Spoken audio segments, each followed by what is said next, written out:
Good morning, friends. Good morning, students. Welcome to my class.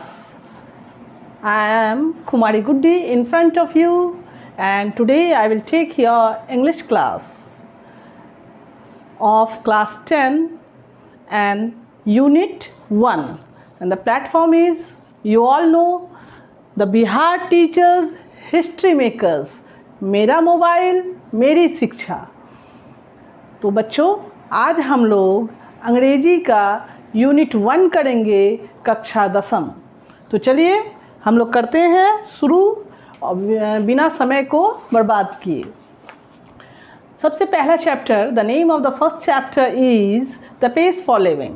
We all know कि यह जो कहानी है, यह जो निबंध है, यह जो हमारे अभी मॉडर्न मैन की जो दिनचर्या है, जो ज़िंदगी है, जीवन है, उसके गति के बारे में बताता है। The pace for living. तो इसको लिखा किसने है? इसको लिखा है R.C. हचिंसन। R.C. हचिंसन। जी हाँ, इस निबंध के निबंधकार हैं R.C. हचिंसन। तो all of the first we will come to know about the writer of this essay. R.C. Hutchinson is the writer of this essay. The name of this essay is, the name of this story is The Pace for Living. Okay, let's start. R.C. Hutchinson, a British novelist. British किसको कहते हैं? What is British? मतलब हम लोग अंग्रेज़ों को British कहते हैं, तो ब्रिटेन में रहने वाले को ब्रिटिश कहा जाता है। R.C. हचिंसन अ ब्रिटिश नॉवलिस्ट, ये एक उपन्यासकार थे, ब्रिटिश उपन्यासकार थे। He was not an Indian, he was a British novelist. Exhibits an exceptional flair for touching the sensitive issues of the contemporary society with all its contradiction and paradoxes. ये एक बहुत ही महान उपन्यासकार थे और उस वक्त कंटेम्प्ररी सोसाइटी मतलब समकालीन समाज, उस वक्त समकालीन समाज में बहुत सारे ज्वलंत मुद्दे थे, बहुत सारे अंतर्विरोध थे, बहुत सारे विरोधाभास थे। तो उन्होंने अपनी लेखनी के माध्यम से, अपनी रचनाओं के माध्यम से जो उस वक्त ज्वलंत मुद्दे थे और अति संवेदनशील मुद्दे थे, सेंसिटिव इश्यूज़ मतलब बहुत ही संवेदनशील जो मुद्दे थे, उनको उन्होंने उठाया और अपनी रचनाओं के माध्यम से सबके सामने में लाया। तो इन्होंने बहुत बड़ा काम किया। With all it's contradiction and paradoxes. In The Pace for Living, R.C. Hutchinson captures the agony of modern man. इस कहानी में द पेस फॉर लिविंग में R.C. हचिंसन जो हमारा आधुनिक व्यक्ति है, आधुनिक जो लोग हैं, उनके मानसिक यंत्रणा के बारे में बता रहे हैं कि अभी की द्रुत गति वाले लाइफ में, तेज भागती हुई लाइफ में उनको किन किन मानसिक अवसादों से गुजरना पड़ता है, तो how they are spending their life, इसके बारे में उन्होंने इस निबंध में बताया है। He brings out how the fast movement of men, things and objects hurts the normal rhythm. जो हमारी सामान्य गति है, जो एक व्यक्ति की, जो एक वस्तु की, जो एक ऑब्जेक्ट की सामान्य जो गति है जीवन जीने की, and exerts undue pressure on men, women and children. उस सामान्य गति को ये बाधित करता है। ठीक है। और दूसरी बात कि यह व्यक्ति चाहे वो पुरुष हो, चाहे वो महिला हो, चाहे वो बच्चे हो, उसके ऊपर एक असामान्य दबाव डालता है। ये जो द्रुत गति वाली लाइफ है, एक ऐसा दबाव डालता है जिस प्रेशर को बर्दाश्त करना बहुत मुश्किल है। तो ये पेस फॉर लिविंग में यही सब कुछ बताया गया है।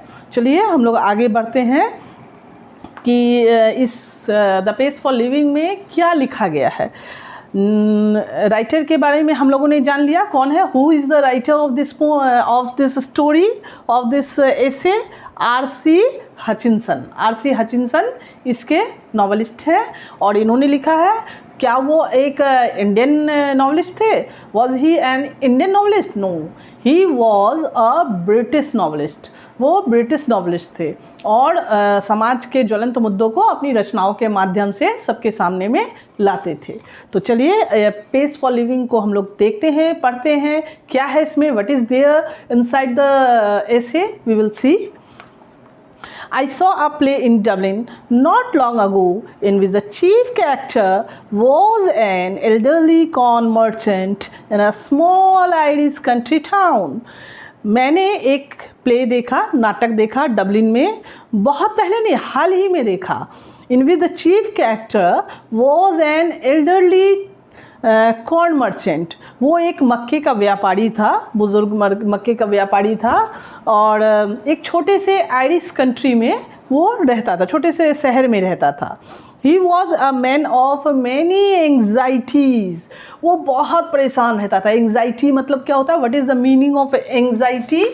यस, एंग्जाइटी का मतलब होता है परेशानी। जो परेशानी हम झेलते हैं उसको एंग्जाइटी बोलते हैं। तो he was a man of anxieties, मतलब वो चिंताओं से घिरा रहता था। और his heart was dicky, dicky मतलब होता है कमज़ोर। What is the meaning of dicky? DICKY, dicky मतलब कमज़ोर। हिज हार्ट वॉज डिक्की, उसका दिल जो है, उसका हार्ट जो है वो बहुत कमज़ोर था। His nephew was cheating. What is the meaning of nephew? Nephew का मतलब होता है भतीजा। उसका नेफ्यू उसे धोखा दे रहा था। चीटिंग, चीटिंग मतलब धोखा देना। His wife had the fantastic notion of spending 10 pound on a holiday, और उसकी पत्नी की भी कारगुजारी कम नहीं थी। उसकी पत्नी छुट्टियों में 10 पाउंड खर्च करने के लिए आतुर रहती थी, बिना वजह के फालतू चीज़ों में।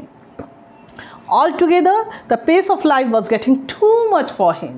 और मतलब पूरी तरह से अगर हम लोग मिला जुला कर कहें तो यह जो पेस फॉर लिविंग था, मतलब जो जीने की उसकी गति थी, यह उसको बहुत परेशान कर रहा था।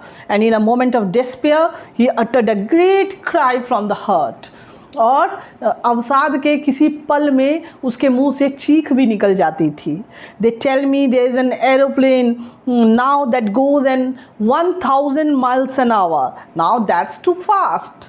वो कहते हैं कि लोग कहते हैं कि अब तो ऐसा एरोप्लेन बन गया है जो 1000 मील की गति से उड़ता है, ये तो बहुत ज़्यादा हो गया, ये गति तो बहुत ज़्यादा है। For me, that was the most enchanting line in the play. The man's complaint was so gloriously relevant to his own situation. और मेरे लिए, मतलब कहानीकार कह रहे हैं कि मेरे लिए यह लाइन सबसे इंचेंटिंग लाइन है, सबसे मनपसंद लाइन है, सबसे मोहने वाली लाइन है। क्यों? क्योंकि व्यक्ति ने अपनी शिकायत को अपने उस द्रुत गति के जीवन से कंपेयर किया है और उसको बड़ा ही इररिलेवेंट, मतलब अप्रासंगिक करने की, बताने की कोशिश की है। एंड बिसाइड्स बीइंग कॉमिक, और बहुत हास्यपद भी है, ये बात तो बहुत ही हास्यपद है। It struck me as a perfect illustration of the way the Irish get at subtle truths by the most unlikely approaches. You saw what the old fool meant. और उन्होंने बहुत ही सटीक उदाहरण भी दिया है इसका। उन्होंने कहा कि आयरिश लोग जो होते हैं ना, वो मतलब किस सत्य की खोज के लिए कैसे भी कठिनाई भरे रास्ते हैं, अनलाइकली अप्रोचेस, जैसे भी कठिनाई भरे भी रास्ते हो, वो किसी भी तरह से उन रास्तों से गुजर कर वो प्राप्त कर ही लेते हैं, मतलब सत्य को प्राप्त कर ही लेते हैं। You saw what the old fool meant, आप लोग देख सकते हैं कि वह मूर्ख जो है, वह बूढ़ा मूर्ख जो है क्या कहना चाह रहा है। वह उस सिचुएशन को अपने से जोड़ रहा है, दैट इज़ नॉट गुड। और यह सिचुएशन कहीं पे भी उसके मतलब वह जो कहना चाह रहा है उससे जुड़ाव है ही नहीं। उसने अपनी पत्नी का उदाहरण दिया, अपने नेफ्यू का उदाहरण दिया और उसको बताया कि अपने सिचुएशन से उसको जोड़ने की कोशिश कर रहा है, बट दैट इज़ इररिलेवेंट। सो ये नहीं है, वो कहना चाह रहा है कि ये ऐसा नहीं है कि मैं इस रैपिड मूवमेंट को जो है पसंद नहीं करता, मैं पसंद करता हूँ, पर यह रैपिड मूवमेंट जो है, यह द्रुत गति मुझे रास नहीं आ रही है। तो यह हम लोग बहुत जल्दी आगे नहीं बढ़ेंगे, हम लोग थोड़ा थोड़ा करके पढ़ेंगे। बच्चों को सबसे पहले चैप्टर को समझना ज़रूरी है, बिकॉज़ आजकल जो है ना वो शॉर्ट क्वेश्चंस आते हैं, तो हम लोग अगर वो शॉर्ट क्वेश्चंस पर ध्यान देंगे अगर, तो हम लोग चैप्टर को अगर अच्छे से समझेंगे, line by line thoroughly reading करेंगे और चैप्टर को अगर अच्छे से समझेंगे, तो हम लोग बिना रटे हम लोग क्वेश्चन को बड़े आराम से सॉल्व कर सकते हैं।